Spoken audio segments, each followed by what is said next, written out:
एक ऐसी हुकूमत जहां हुक्म इंसान का नहीं, जिन और हवाओं का चलता था।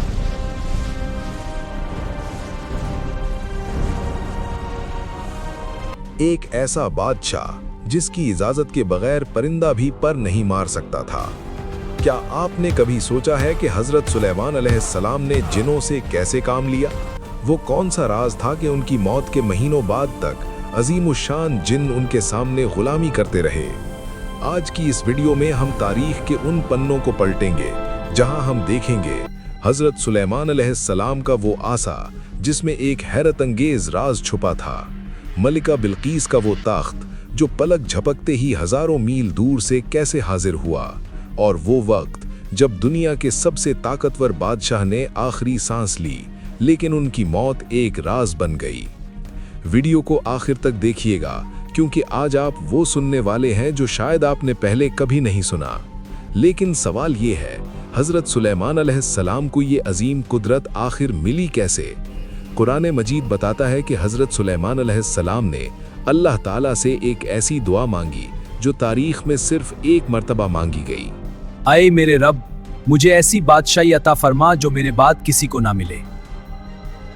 सूरह सौद आयत 35।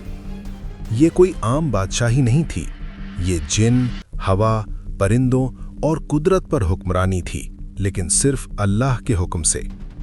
इससे ये वाज़ेह होता है कि हजरत सुलेमान अलैहिस्सलाम ने कभी अपनी कुदरत को अपनी जाती ताकत नहीं समझा। ये सब अल्लाह की अमानत थी। ये कोई आम हुकूमत नहीं, ये अल्लाह के हुक्म से चलने वाली बादशाही है। इसीलिए कुरान वाज़ेह करता है कि ऐसी बादशाही उनके बाद किसी को नहीं मिली। कुरान मजीद में अल्लाह ताला इरशाद फरमाता है कि हमने सुलेमान अलैहिस्सलाम के लिए हवा को मुसख्खर कर दिया। हजरत सुलेमान अलैहिस्सलाम का एक तख्त था जो हवाओं पर चलता था। महीनों का सफर मिनटों में तय होता, लेकिन बात सिर्फ हवाओं तक नहीं थी। आप अलैहिस्सलाम को परिंदों और जानवरों की बोलियां सिखाई गई थीं। वो चींटी का किस्सा तो आपने सुना ही होगा, जिसने अपने कबीले को कहा था कि सुलेमान के लश्कर से बचकर रहो, कहीं वो तुम्हें कुचल ना दें। हजरत सुलेमान अलैहिस्सलाम ने ये बात मीलों दूर से सुन ली और मुस्कुरा दिए। इस दौर में हजरत सुलेमान अलैहिस्सलाम ने बैतुल मुक़द्दस की तामीर शुरू की, लेकिन ये तामीर कोई आम मिस्त्री नहीं कर रहे थे, बल्कि अजीमुशान जिन इस तामीर में लगे हुए थे। यहाँ एक बहुत अहम बात समझना जरूरी है। कुरान और तफसीर के मुताबिक जिन सिर्फ एक किस्म के नहीं होते। कुछ आम जिन होते हैं जो आम जिंदगी गुजारते हैं, कुछ इफरीत जिन होते हैं जो गैर मामूली जिस्मानी ताकत रखते हैं, और कुछ शयातीन जिन होते हैं जो सरकश और नाफरमान होते हैं। हर जिन हजरत सुलेमान अलैहिस्सलाम के काबू में नहीं था, सिर्फ वही जिन उनके हुक्म में थे जिन्हें अल्लाह ताला ने उनके लिए मुसख्खर किया था। इससे ये समझ आता है कि हजरत सुलेमान अलैहिस्सलाम की कुदरत जिनों पर नहीं बल्कि अल्लाह के हुक्म पर थी। अब बात करते हैं उस हैरत अंगेज मोजज़े की जिसने दुनिया को हिला कर रख दिया। कौन है जो मालिका बिल्किस का तख्त मेरे पास ला सकता है? हजरत सुलेमान अलैहिस्सलाम ने अपने दरबार में पूछा, कौन है जो मलिका बिल्कीस का तख्त मेरे पास ला सकता है? एक कवीउल हैकल इफरीत जिन ने कहा, मैं आपके उठने से पहले ले आऊंगा।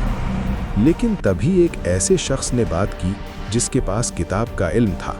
उसने कहा, मैं आपकी पलक झपकती से पहले तख्त हाजिर कर दूंगा। और फिर पलक झपकते ही तख्त हजरत सुलेमान अलैहिस्सलाम के सामने मौजूद था। इससे ये सबक मिलता है कि इल्म की ताकत जिनों की जिस्मानी ताकत से कहीं ज्यादा बड़ी होती है। लेकिन ये सिर्फ तख्त का मोजिज़ा नहीं था, ये तौहीद का पैगाम था। हुदहुद परिंदे ने देखा कि मलिका बिल्कीस और उसकी कौम सूरज की इबादत करती है। उसने ये बात हजरत सुलेमान अलैहिस्सलाम तक पहुंचाई।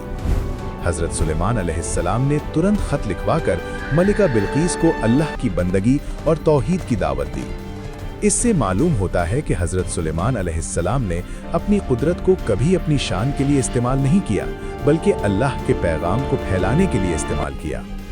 कुरान हमें यह भी बताता है कि हजरत सुलेमान अलैहिस्सलाम को दुनिया की खूबसूरतियों के जरिए इम्तिहान में भी डाला गया। खूबसूरत और ताकतवर घोड़े उनके सामने लाए गए और कहीं न कहीं इबादत का वक्त करीब आ रहा था। हज़रत सुलेमान अलैहिस्सलाम ने फ़ौरन अल्लाह की तरफ रुजू किया। उन्होंने अपना मुहासिबा खुद किया। इससे हमें ये लेसन मिलता है कि नबी होने के बावजूद अल्लाह के करीब रहने के लिए सेल्फ अकाउंटेबिलिटी ज़रूरी होती है। अब आते हैं उस मंजर पर जिसने जिनों का तकब्बुर मिट्टी में मिला दिया। हज़रत सुलेमान अलैहिस्सलाम अपनी इबादतगाह में अपने आसा पर टेक लगाकर खड़े थे। इसी हालत में उनकी रूह कब्ज़ कर ली गई। महीनों गुजरते रहे। जिन ये समझते रहे कि बादशाह जिंदा है और उन्हें देख रहे हैं। वो खौफ के मारे सख्त काम करते रहे। फिर अल्लाह का हुक्म हुआ। एक छोटी सी दीमक ने लकड़ी के आसा को अंदर से खाना शुरू किया। जब आसा कमजोर हुआ और टूट गया तो हज़रत सुलेमान अलैहिस्सलाम का जिस्म मुबारक नीचे तशरीफ ले आया। तब जिनों को एहसास हुआ कि वो मौत से बिल्कुल बेखबर थे। कुरान मजीद सूरह सबा आयत 14 में अल्लाह ताला वाज़े फरमाता है कि अगर जिनों को गैब का इल्म होता तो वो इतनी देर तक इस जिल्लत आमेज अजाब में ना रहते। जिससे जिन डरते थे उसी की मौत से वो बेखबर रहे और जिससे इंसान डरते हैं उस पर सिर्फ अल्लाह का इल्म होता है। हज़रत सुलेमान अलैहिस्सलाम की ज़िंदगी हमें ये सिखाती है कि ताकत, हुकूमत और दौलत सब अल्लाह की देन है, लेकिन असली कामयाबी अल्लाह की इताअत में है। दोस्तों, अगर आपको हज़रत सुलेमान अलैहिस्सलाम का ये वाक़या और हमारी मेहनत पसंद आई हो तो इस वीडियो को लाइक ज़रूर करें।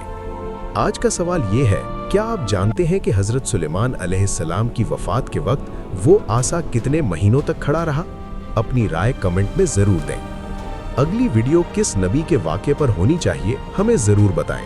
और अगर आप ऐसी ही मज़ीद इल्म अफरोज़ और दिल हिला देने वाली वीडियोस देखना चाहते हैं तो चैनल को सब्सक्राइब करके बेल आइकन लाजमी दबाएं। अल्लाह हम सब का हामी और नासिर हो। जज़ाकल्लाह।